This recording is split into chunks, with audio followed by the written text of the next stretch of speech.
Hey, I'm Kobe Warner. This is KOBLIZZY, and today we're talking about Taylor Swift.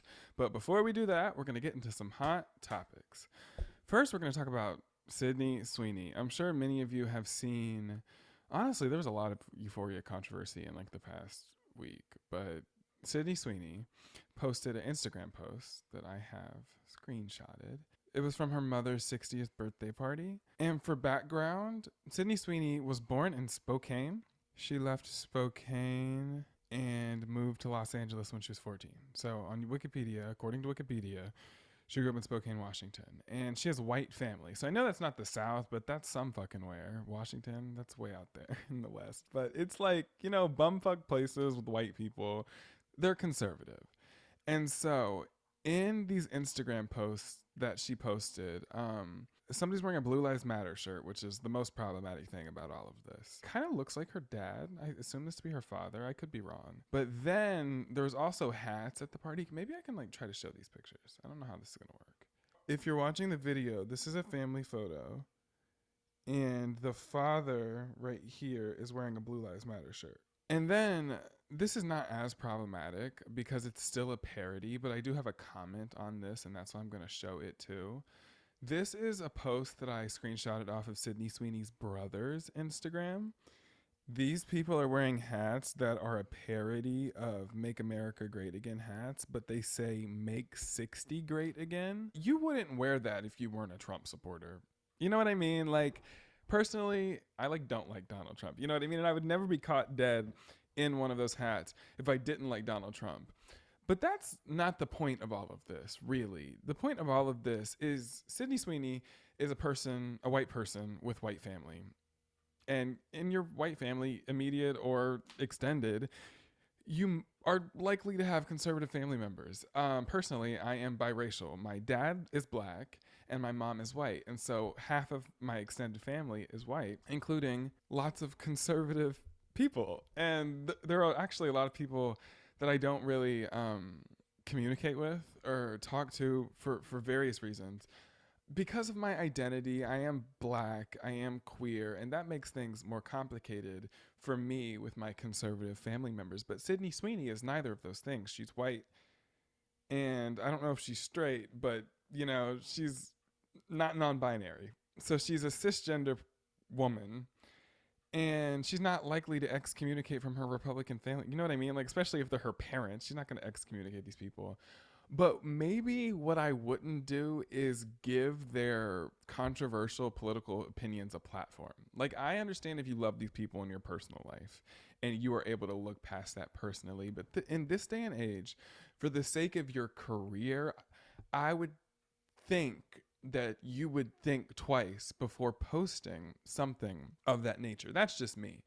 But I know you can't help other people's beliefs, and I would like to think that Sydney Sweeney's not a closet conservative, but you never know nowadays. So I'm editing this, and I realized that I didn't read Sydney's stupid ass tweet. This is what she said in response to the backlash she received on that Instagram post. The tweet reads, "You guys, this is wild. An innocent celebration for my mom's milestone 60th birthday has turned into an absurd political statement which was not the intention. Please stop making assumptions. Much love to everyone. And happy birthday, Mom."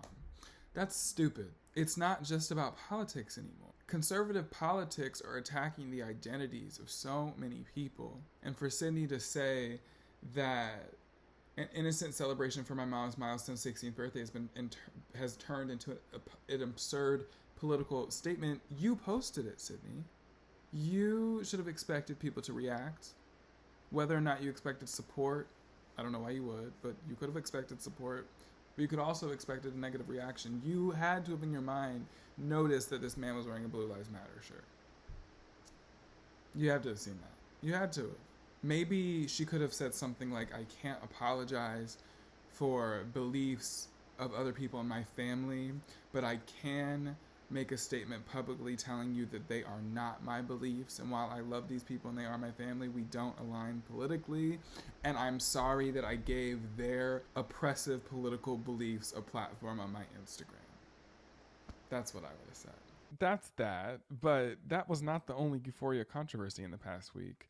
Barbie Ferreira did leave the show. There's been a lot of controversy about that, and that's not really what I was going to cover because all the tea about that was kind of last year, but it was announced recently that she was going to leave the show. But right now, I would like to speak about Hunter Schafer, who is another person who acts on Euphoria, a trans woman who I love very much. I've always loved her ever since the show came out. Ever since I was aware of Hunter Schafer, I've been a fan of Hunter Schafer. And so it's disappointing to know that there is a post posted by a creator that, I mean, I don't really know if I should credit them, but I can.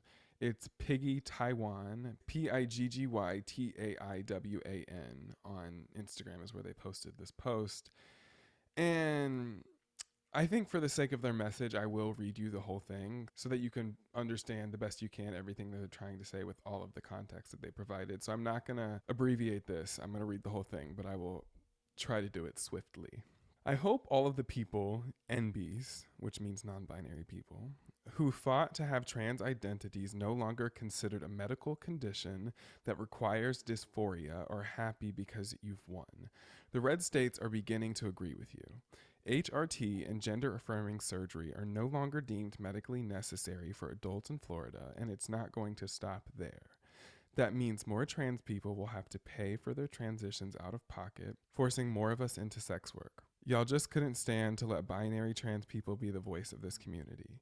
You had to dismantle all of the guidelines around being trans to fit your narrative so you could feel valid, and then demonize trans people who challenged your ideals and call them trust scum or trans medicalists. What you don't understand is that binary trans women and men don't have the luxury of playing around with what it means to be trans the same way that you do. You challenge gender ideologies from the safety of a cis body that requires no medical treatment. We have to play the game and live by the guidelines that cis people have created for us because that is how we survive. You are not helping. You're not dismantling the gender binary. You're not expanding the minds of cis people. You are making them hate us. For the last time, I am begging non-binary people to take a seat and let binary trans people, and more specifically black trans women, be the voices of this community, because they are the ones at risk. So this person posted that post, and Hunter Schafer commented on the post with exclamation points, just voicing her support for it. I identify as non-binary, and I love Hunter Schafer. And a lot of what was said in that post is true. Republican lawmakers are attacking trans people and trans healthcare, trans affirming healthcare. Trans people are being attacked right now and kind of are at the center of this like political hate scheme. I don't want to bash anybody in response to this because I understand trans people's frustration. What is interesting about this situation is that non-binary falls under the trans umbrella, because what transgender means is that you identify with a gender other than the sex you were assigned at birth. And so non-binary falls within the constraints of that definition because I do not identify with the sex that I was assigned at birth. And so being a non-binary person is being a trans person, but it's not the same experience as a trans man or a trans woman who are trying to assimilate to a cisgender experience in order to survive. They're not trying to challenge the gender binary. So it's a different experience. And I can understand the frustration of trans people, but I do think that attacking non-binary people is misguided. I think that everybody has the right to be exactly who they want to be. But I don't necessarily think they're attacking non-binary identities so much as they're attacking non-binary people wanting to be the forefront of the transgender movement, at which I can understand, because maybe I have an advanced knowledge, or at least a decent knowledge, of queer terms and definitions and how non-binary experiences actually fall under the trans umbrella. But many of you listening, that might be the first time you've ever heard that. You know, that's news to you. And so I can understand that lots of people don't understand the complexities of a queer experience, more specifically a trans experience, more specifically a non-binary experience. When you cloud the movement with a bunch of knowledge, it does make it harder for a simpler or less connected or mind that's coming from further away, traveling more of a distance. I can understand how that makes it more complicated for them to understand. And so I understand why trans people are frustrated. However, I don't think we're the problem. I think hate is the problem. But they're right. Black trans women are dying at a disproportionate rate. And those rates are staggering as it is, but they are growing every year. And so it's sad. It's a sad issue. And I'm not canceling Hunter Schafer because of this. I understand that trans people are upset. But I do think that this opinion is a little. I think the anger is a little misguided. That's all I'll say. But I love my trans brothers and sisters. I love my trans non binary people. I love the queer community, and I want to support all of us. So that is what I will comment on that situation. So yeah, lots going on with Euphoria this week. But we can talk about Taylor Swift now, and I'm very excited to do it. Because at the VMAs, Taylor Swift won Video of the Year for the all too well 10-minute short film. And in her acceptance speech, she announced that she's releasing a brand new album, not a re-record, a brand new album on October 21st, Kim Kardashian's birthday. And the album is called Midnights and will feature 13 tracks, all stories. Can you see I'm looking down at my notes? All stories of sleepless nights, seemingly all titled their number in the track list, like track 1, track 2, track 3, track 4, and so on. All the way to track 13, because 13 is her number. When she used to write 13 on her hand, I would write 12 on my hand years ago when I was a kid, because 12 was my favorite number. So I would always have 12 and Sharpie on my hand, because I've been a Taylor Swift fan for many years, and that's what I'm going to talk about in this episode. But anyway, back to Midnights. Taylor writes on Instagram. This is just an abbreviated quote, so if you want to read the full post, go to her Instagram. But anyway, she says, quote, "This is a collection of music written in the middle of the night. For all of us that have tossed and turned, hoping that maybe when the clock strikes 12, we'll meet ourselves."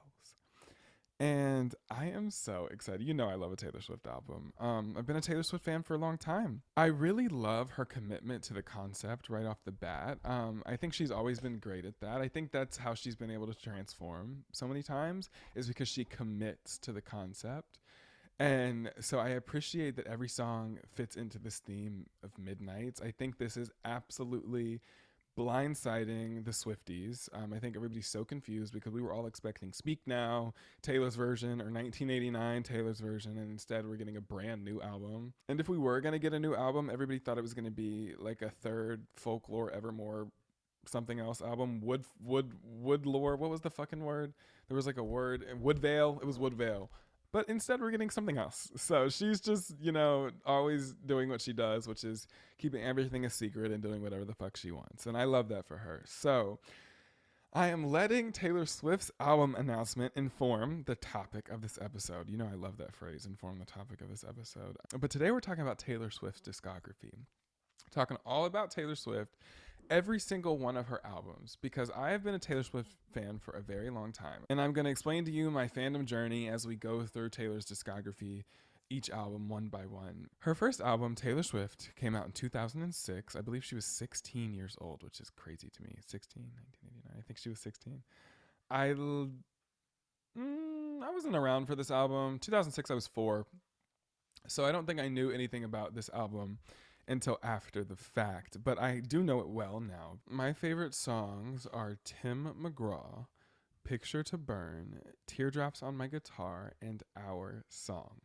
So Tim McGraw is a song not really about Tim McGraw. It's a love song, but it's saying, when you think Tim McGraw, I hope you think our favorite song, the one we dance to all night long. I love that song, and so it's cute. And I've liked it, actually, for a really long time. And so that's one of my favorites. Picture to Burn is next. Always loved Picture to Burn. It's a classic. Teardrops on My Guitar, again, a classic. Love it. Our Song, absolutely my favorite from this album. I have listened to Our Song a gazillion times. I burned a hole in that song on Spotify. Bitch, burned a hole in that song on my iPod in, 2012. Honey, I was eating Our Song up back then and now. Always have been. So Fearless was Taylor's next album. I'm going to talk about Fearless, Taylor's version. Each album that has a Taylor's version I'm going to talk about. So Fearless and Red. The original Fearless came out in 2008. And that was around when I became a Taylor Swift fan. 2008, I was like 6. And so I think probably like 2009, maybe like 2010 when Speak Now came out is when I became a fan. But when I became a fan in that range, I like was standing. I dove in. I was watching all the music videos on the family computer. I was obsessed. I was watching the Fearless World Tour and the Speak Now World Tour videos on YouTube. But anyway, Fearless TV. Of the original songs, not the vault tracks from the Taylor's version, of the original songs, my favorites are The Best Day and The Other Side of the Door. I know there are classics on Fearless, like Fearless and 15, but in the past couple of years, in recent time, my favorites have been The Best Day and The Other Side of the Door. And White Motherfucking Horse, bitch. White Horse is a banger. If you don't know White Horse, you better get into her.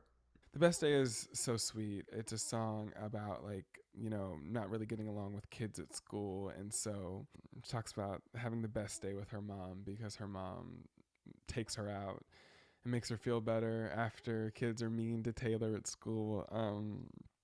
Reminds me when I was a kid, and my mom was a rock for me when I was a kid, and she still is.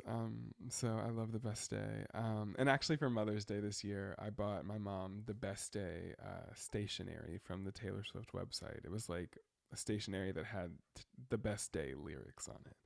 Of the vault tracks, I love Mr. Perfectly Fine and Don't You. Don't You. It has like it's like Taylor Swift loves to like make a slow song that has like a 4 on the floor beat in it. Like she goes, like even the All Too Well Taylor's version, it's a slow song, but there's a don't every time. I'm talking about Red and Fearless at the same time. But anyway, you get the point.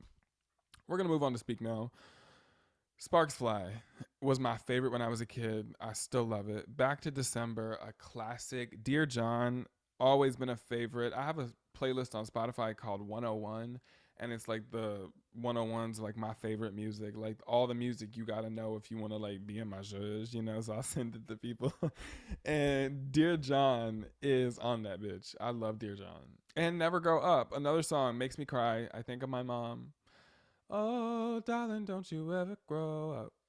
I think it's from the perspective of the mom, actually, Never Grow Up. It's about growing up, it's sad. I've always had a complex about growing up. It makes me emotional. And so I love Never Grow Up, and I love Speak Now. It's a great album, and I am excited for a new Taylor Swift album, but I really kind of was hoping she was going to announce the Speak Now re-recording when I saw her say she was going to announce something on the VMAs. And then she said new album, and I was like, what? But like, yay, but like Speak Now or 1989. But anyway, Red, Taylor's version. The original Red came out in 2012, and it was a pop country album that is infamous, or actually not infamous, it's actually just famous for being completely disjointed, and it's sonically all over the place, but it's a good time. And of the original tracks, I love Red, the song, Starlight, and Begin Again. I love Begin Again so much. I remember watching the music video of that one on the family computer when I was a kid. I remember downloading all of these songs, Fearless and Speak Now and Red, all of the albums onto my iPod Touch in the early 2010s. I was such a country Taylor Swift fan when I was a kid. Of the vault tracks, I love Better Man, and Nothing New with Phoebe Bridgers, and the All Too Well 10-minute version, of course. I also love the short film, which won Video of the Year. I know I've already mentioned that, but yay, that's awesome. Good for you. Taylor Swift also set the record at the VMAs for the most Video of the Year awards for a woman or for a person. I don't know. Let me fact check. I'm on Fox News. It was the first one that came up.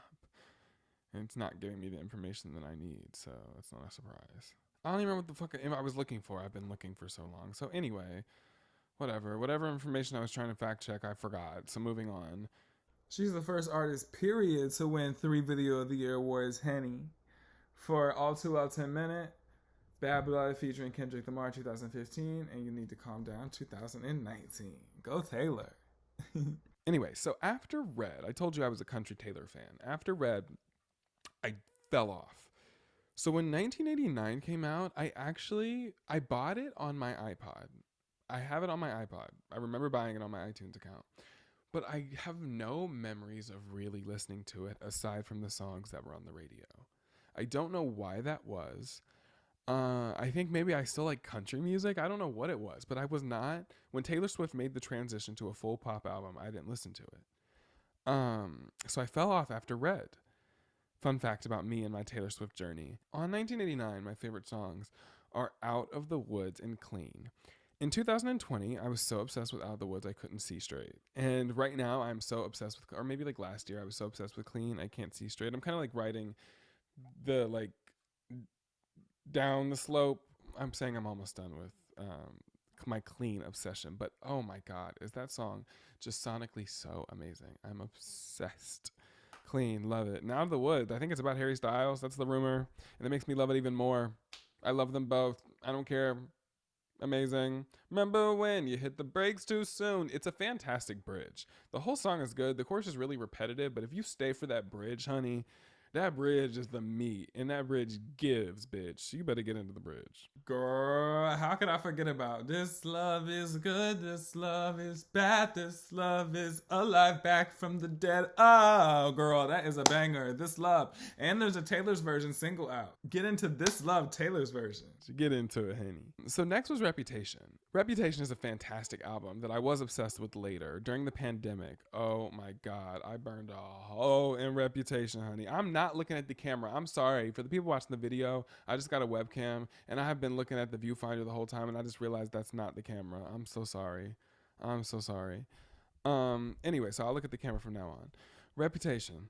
My favorite songs are I Did Something Bad, Don't Blame Me, favorite. Getaway Car, Eats. New Year's Day, sad bop, but a great closer to an otherwise fantastic album. Great album. Great album through and through, from front to back.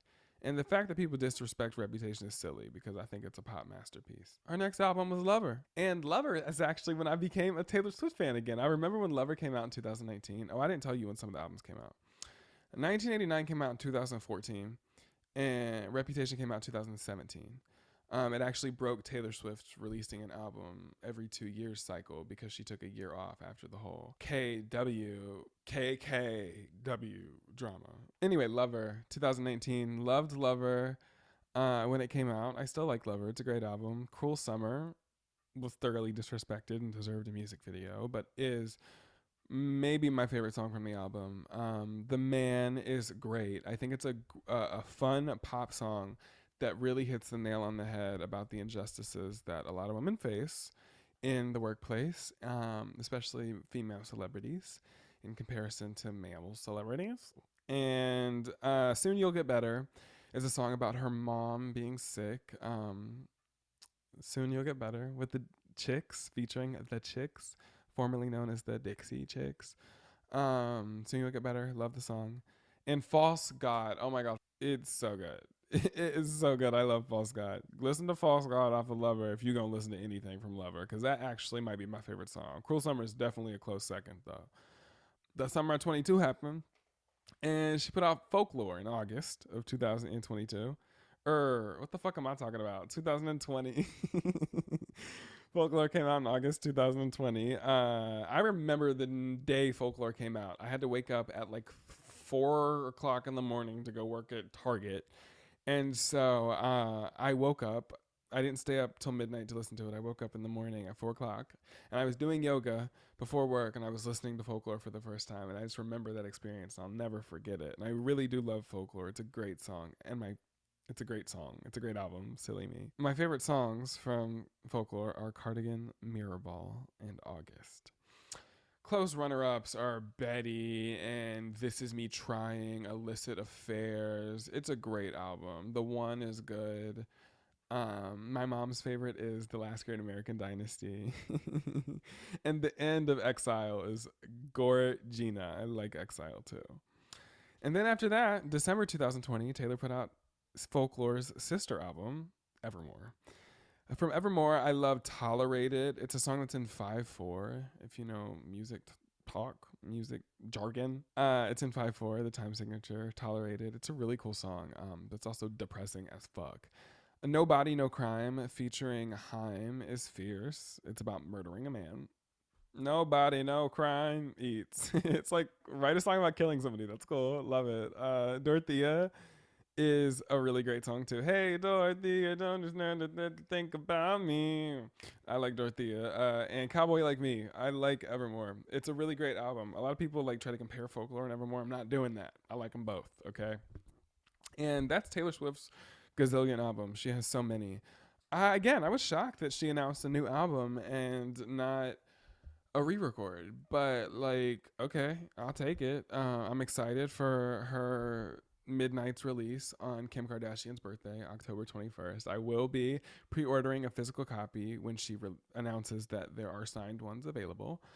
And yeah, I'll be tuning in on Spotify October 21st at midnight to get into Midnights by Taylor Swift. Thank you so much for listening to me break down my Taylor Swift favorite songs from each album, discography situation, and kind of my Taylor Swift journey. Yeah, I've always loved Taylor Swift. She was my top artist of 2021 on Spotify because that was the first year I actually had Spotify. And she probably would have been it a couple of years before that too. I was in the top 1% of listeners. So Taylor Swift fan right here. This year it's fully going to be Beyonce.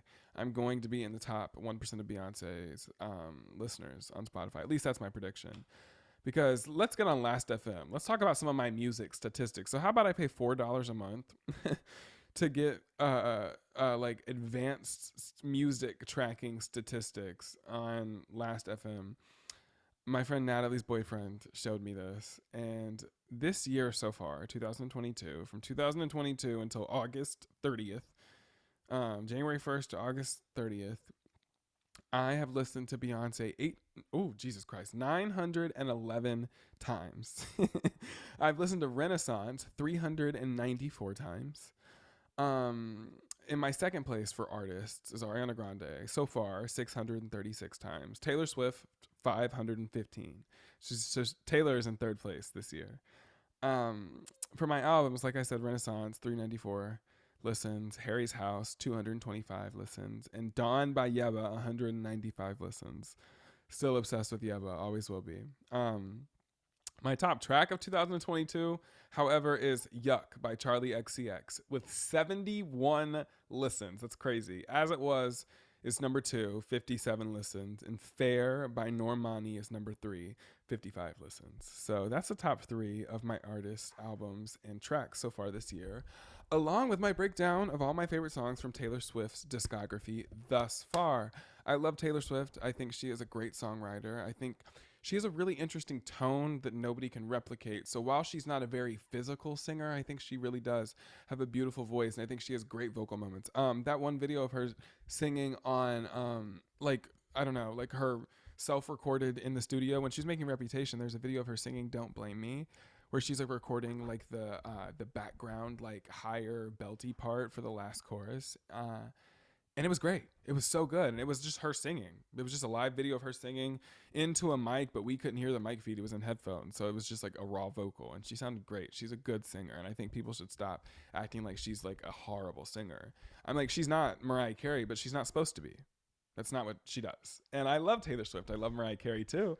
And maybe I'll break down Mariah Carey's discography one time. Damn. But yeah, anyway, thanks for listening to this episode of KOBLIZZY, the podcast that's hosted by me, Kobe Warner. You might be watching on Spotify or YouTube. You could be listening on Apple Podcast or Google Podcast or Amazon Music. No matter where you are, I love you. Kisses to you. I love you, even if I don't know you. And I hope you come back next Wednesday for a new episode. Bye-bye.